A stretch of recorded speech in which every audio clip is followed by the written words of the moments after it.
Now with the safety glasses on and gloves. When we have a low material condition, the blue light is going to come on when the top tube comes down and makes a switch. I'm nearly there right now, but I'm going to go ahead and for demonstration purposes, I'm going to go ahead and do the barrel change at this time. I'm going to raise the elevator to the up position. And I'm going to lift the lift the barrel slightly off the base, just by a couple inches. I'm going to open up my drum release regulator and make sure that that's at 30 psi maximum. And as the barrel starts to push off, I'm just going to keep the elevator going in the up position.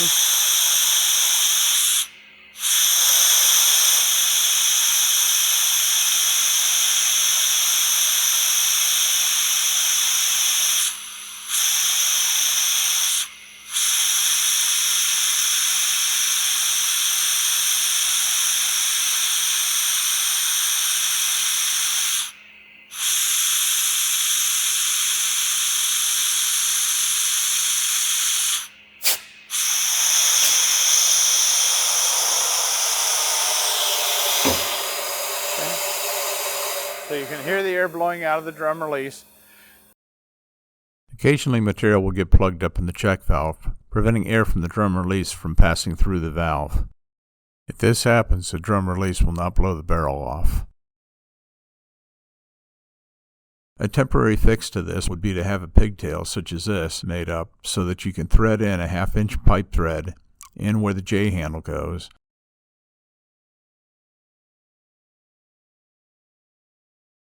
and use a quick release disconnect on the other end to connect the air supply to the drum release system. This way we're regulating the air at 30 psi rather than using straight shop air pressure, which is typically 90 to 120 psi.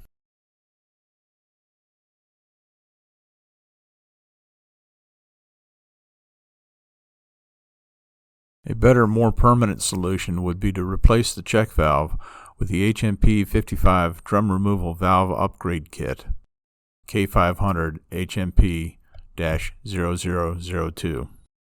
The drum release only has pressure on it when the elevator's in the up position. When it's in the neutral position, it does take pressure off the elevator, so if you're above the base, you'll see the barrel kind of fall down a little bit and drop.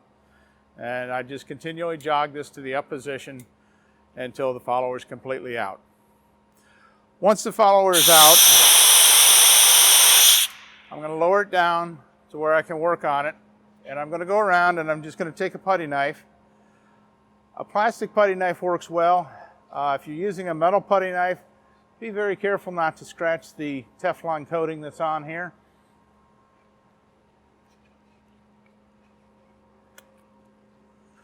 And I'm trying to get rid of the contaminated material that's on the side here. The side of the follower has contaminated material because we put petroleum jelly on the side seals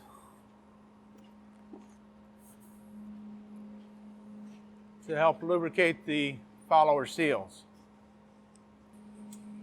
I want to be very careful not to cut the orange seals with the putty knife. That's why sometimes I prefer a plastic putty knife, because you're not going to cut the seals with a plastic putty knife.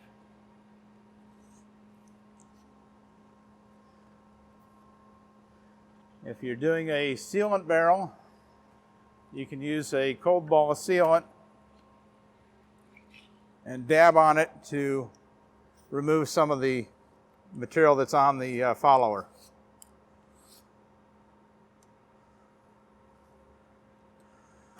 And I just want to get the worst of that off of there. Raise that to the up position.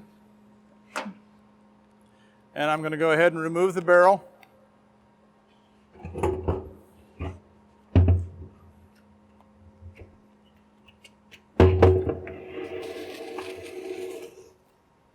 And bring a new barrel in.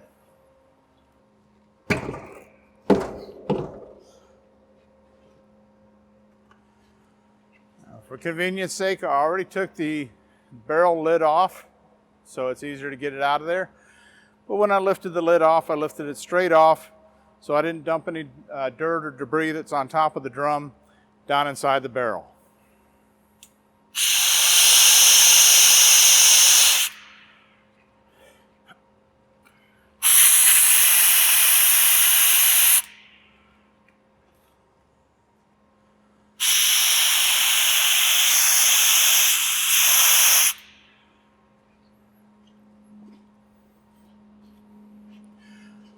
I'm going to remove the J handle from the other side. There's J handle bleeder. Okay, I'm just going to set that aside. And I'm going to bring the follower down until the first seal touches the rim. I'm going to use petroleum jelly to lubricate the seals. And petroleum jelly melts at a very low temperature. I don't want it to drip down the side of the follower and into the new barrel of material and cause a contamination issue. So I apply a light coating of Vaseline or petroleum jelly.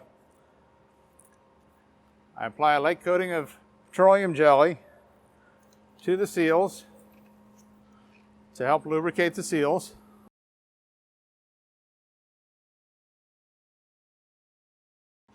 Again, I just want to put a light coating on here. You can see it melts relatively at a low temperature. I don't want that to run and drip down inside the barrel of new material. As I put the follower in, I want to look at the seals. There's a split in the seal. The top seal is split on the opposite side. I want to make sure that those don't get rolled out of position as I lower the follower in.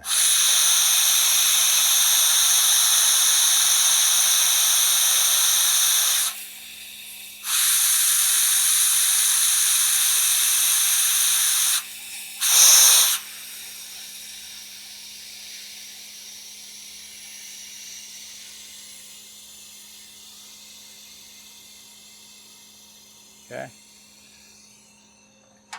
Once the follower is inside the barrel, I'm going to put the J handle back in, but I'm not going to thread it in. I'm just going to leave it loose.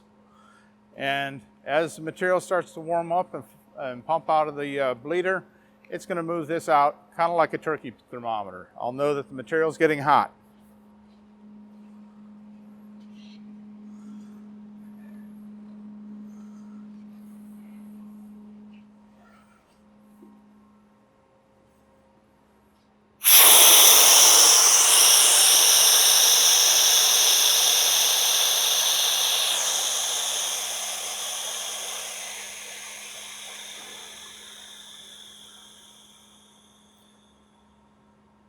So with the elevator in the full down position, I'm going to wait for the material to start to bleed out of the J handle. Ultimately, what I'd like to get is I'd like to get 2 softball sizes of material out of the bleeder without any air pockets.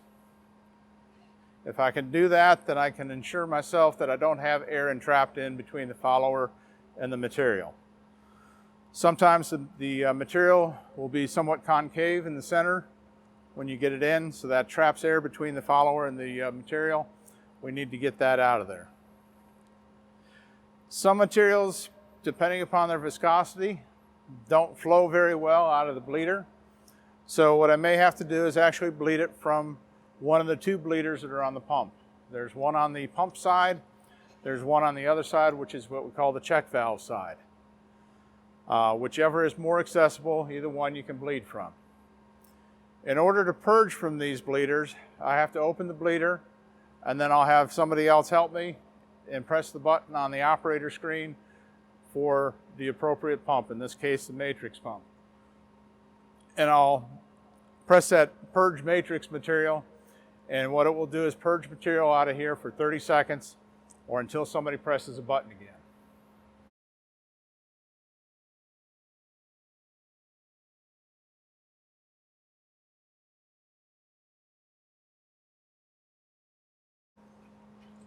Okay, so the material's starting to flow, it's starting to push the J handle out.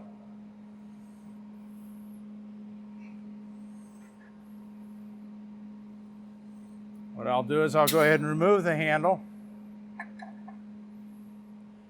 And quite often I'll lay a piece of cardboard down in here so that I don't get a bunch of material on top of the follower. So I'm going to go find a piece of cardboard here. I'll be right back.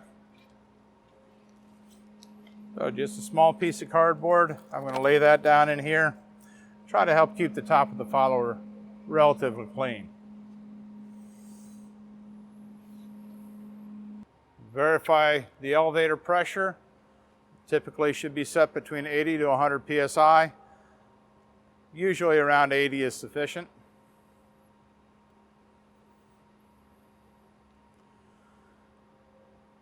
Some people will ramp up the follower temperature. That's one way to do this. You could do that. But I don't advise that. You get the material too hot. If you ramp it up maybe 5 or 10 degrees, that's not too terribly bad. That might allow the material to warm up enough to where it flows a little bit better out of the follower plate. By the time it gets through the hose and to the heads, it's probably cooled down to normal temperature, the application temperature at that point.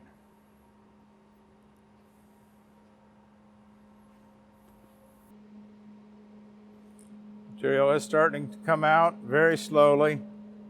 If it takes too long to purge material from here, I can go ahead and put the J handle in and just get somebody to assist me and purge from the bleeders, which may be what I want to do here, because this is taking a little bit longer than what I would like it to.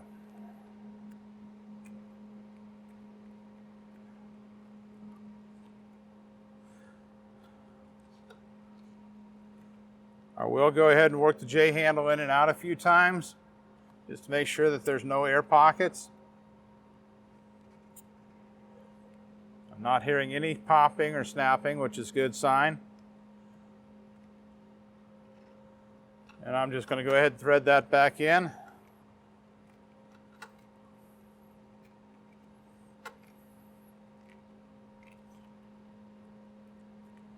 And I'll get an assistant to help me purge material from the bleeder up here.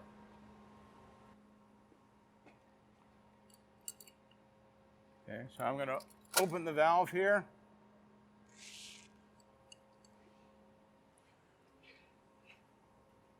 But often what people will do is they will purge material out onto the lid of the drum, okay, or onto a piece of cardboard. So we'll break the bleeder open. We'll go ahead and press the purge button. It gives you a warning, and we're going to go ahead and say, yes, we want to purge material. And we're starting to purge material here. And I will purge material here until I don't hear any air popping like that. Pressing the purge button will purge for 30 seconds, or until the button is pressed again or an e-stop is pressed.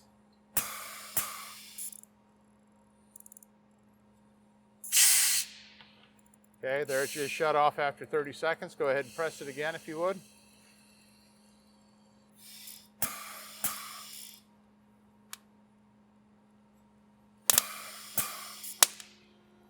Lots of air.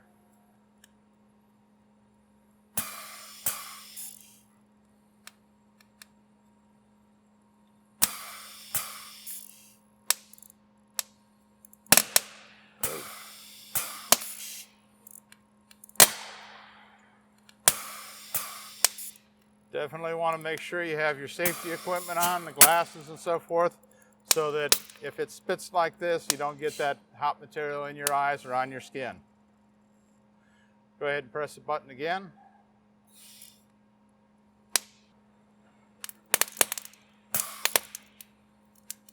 Yeah, I'm hitting another pocket of air in here. So we'll keep purging until I get that out.